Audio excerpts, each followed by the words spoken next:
behind the scenes, and yet it's coming to the foreground where everybody can see it now.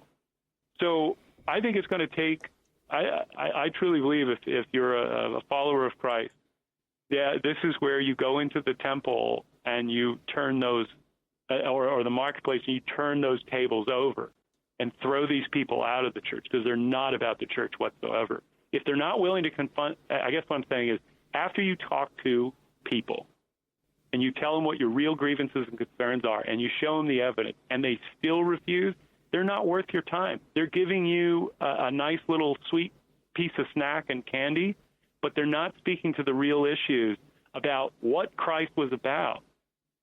And the Sermon on the Mount is that. The Sermon on the Mount is what Christ is all about. And you're talking to an agnostic, by the way. Oh, really? I am. If you put a gun to my head and said, what do you believe? Absolutely, Sermon on the Mount. And my greatest moment, if it's true, is when he's praying in the garden the night before he was to be killed, because that was a human thing. He didn't want to do it, and he went through with it, and it's the ultimate act of sacrifice. And it becomes real for all of us, because all of us in that situation would not want to go through the torture and the pain of that, in spite of knowing what it could do, because it still means that you have to endure it. It's the human part of all of us that wants to avoid pain. So I'm saying this as a more of an impassioned plea to anybody who's listening. Challenge your preachers. Challenge them not as though they're your foe. Make them your ally, and if they're not willing to be your ally, go and find your allies. Go outside of the church. Reform the church. This is what is needed across this country and in the world. And a lot of people, a lot of good Christians I talk to are completely against religion. Therefore, the relationship that you have with God, and that doesn't take a church to do it, and it doesn't take a preacher or a priest to do it. You know, it seems like everyone agrees, and we seem to be hitting a nerve out there. You know, like you mentioned QAnon and stuff. Everyone knows this is going on. You know, very few people are unaware of this anymore. You know, and everybody instinctively, you know, wants to put an end to this. Now, you mentioned here, and the talking point you sent over, a starting point for what all of us can do. What do you think we can do? The first and most important thing is understanding the root of all evil. My belief is, and you know, maybe there's some other ones out there, I don't know, but the root of all evil and the trouble in the world, as it manifests throughout your life, is child abuse. We have to end the practice of ignoring, of excusing, of deflecting child abuse that is committed in our communities, the child abuse that's committed in the privacy of our own homes. We need to start standing up for every single one of those kids. And the reason I say that is because they will not only become a victim, they will become, in some cases, the next perpetrator. All of those people that commit pedophilia, human child sacrifice, every single one of them was abused as a child. That is not a conscious choice of evil or being born that way. Is you have to be very cynical to believe that a newborn baby right in front of you, has a predisposition to be evil inside. When you look at the love, and I've seen it time and time again, where you have, doesn't matter what the income, doesn't matter the education, that a love that our mammal brain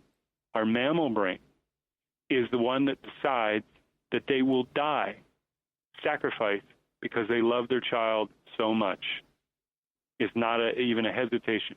We must do everything we can to get our society up to that level, as many people as we can.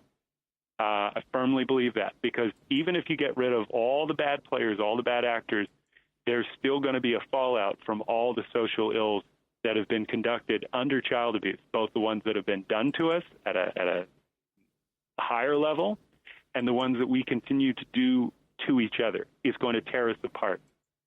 You are talking about a world where we have technology beyond nuclear weapons, and we have AI. And nobody really talks about the serious danger of AI in terms of putting that in the hands of somebody who's been abused as a child. Hitler, and if you want an example, Hitler is a perfect psychopath because his father used to beat the holy crap out of him every single day of his life, and he almost killed him a couple of times because he beat him so badly. He grew up, and everything that he professed, and this is all documented in Alice Miller's book, For Your Own Good, The Hidden Cruelties of Childhood Violence and Evil. There's whole chapters devoted to him, and you can find it online too. Just read through his childhood and read all the statements he made when he became an adult. It is like a straight line all the way through.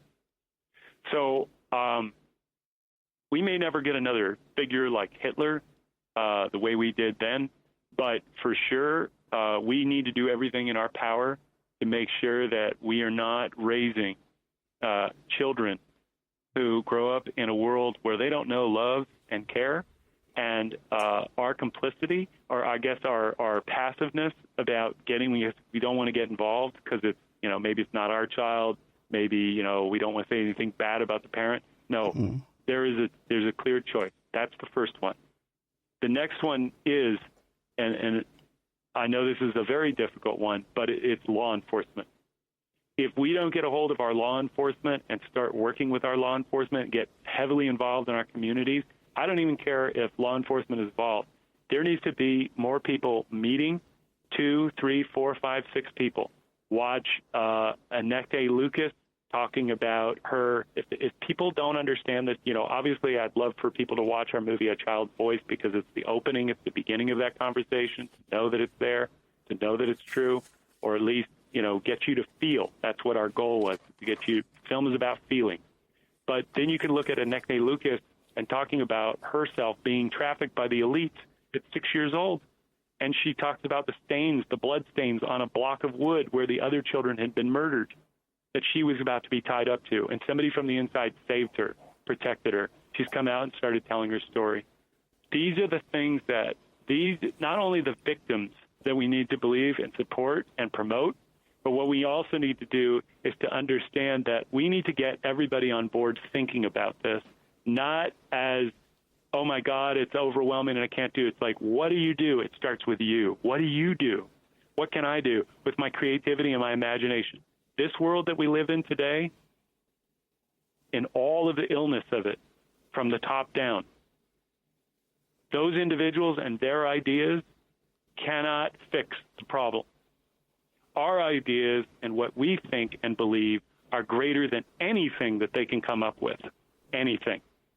Because obviously, with all of the times that we've tried, with all the technology, information, and the knowledge that we have today, and we still can't solve these problems, really? We can't solve these problems in a reasonable way.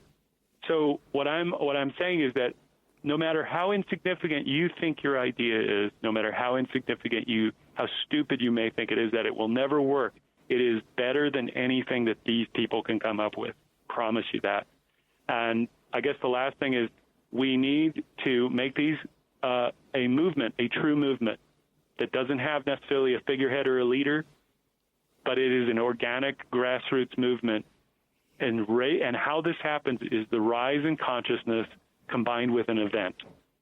That's usually the like tipping point. 10% of the population, 15, 20, 30%, doesn't matter. We get 50, 40, 60%. And all of a sudden, it has its net positive effect across all of society. The way we raise our kids, the way we protect our kids, the way we draft laws. This is a long-term, this is not like going to be solved in like a day or a week or a month or a year. This is a humanitarian movement of consciousness that is lifted up, that sets new standards across all of society. That's what I believe, and that's what I hope that the day I die and leave this planet, I am able to see either the beginning of that or something already fully manifested, that we recommit ourselves to what it means to be a human being, what it means to be a father, what it means to really be a mother, what marriage really means, what raising a child actually is, the responsibility of caring for another life that is helpless and defenseless and raising them to be a strong, loving, rational, and creative human being. That is what our focus should be. in every aspect of the way we do our life and conduct ourselves. We've been talking to John Paul Rice, and the film is called A Child's Voice. You can find it on Amazon and Vimeo. And keep in mind, if you purchase this movie, it's like $3. You help support John's work, John Paul Rice's work in the future. Now, John, we only got about a minute left. I got to have you come back on when we have more time to talk. We have 2 hours. We got about a minute left now. What are you working on next? We're working on the sequel to A Child's Voice. We want to go deeper into the global networks and do our best to expose that. That's going to take a couple of years. But we also have an Aztec Cortez story that we're working on for a television series, which is a fascinating topic. It's one of the dream projects that Edgar's always wanted to do. And so, those are our two right now. A great idea to move it into the global, because this definitely is worldwide. John Paul Rice, thank you so much. The movie is called A Child's Voice. No restrictions, ent.com. Thank you. Thank you. Okay, so there we had John Paul Rice. The film, like I said, is called A Child's Voice. You can get it on Vimeo. You can get it on Amazon.com. And I'll have a link to in the Opperman Report bookstore.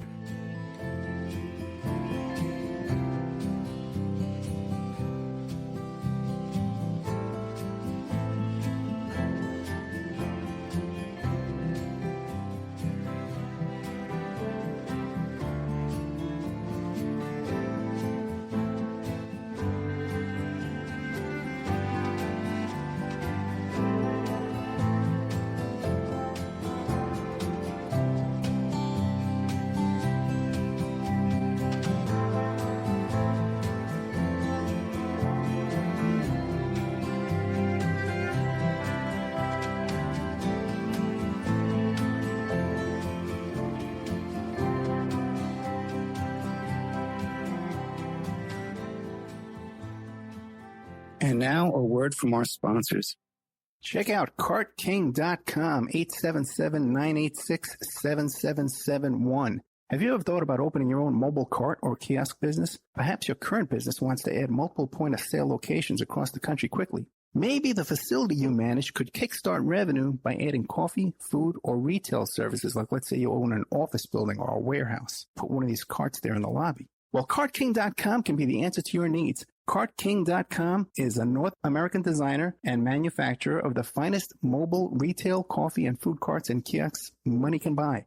For 20 years, Cartking.com has been working with clients and corporations across America to provide indoor and outdoor carts and kiosks for any application. From large, heated, and secure outdoor retail or food kiosks to smaller, more mobile coffee kiosks or coffee stations, coffee carts, Cartking.com designs and builds them all. Carts and kiosks are fun, and so are the dozens of designs on the website, cartking.com. Please visit today at cartking.com or just call them at 877-986-7771. Tell them Ed Opperman sent you and you get a good deal.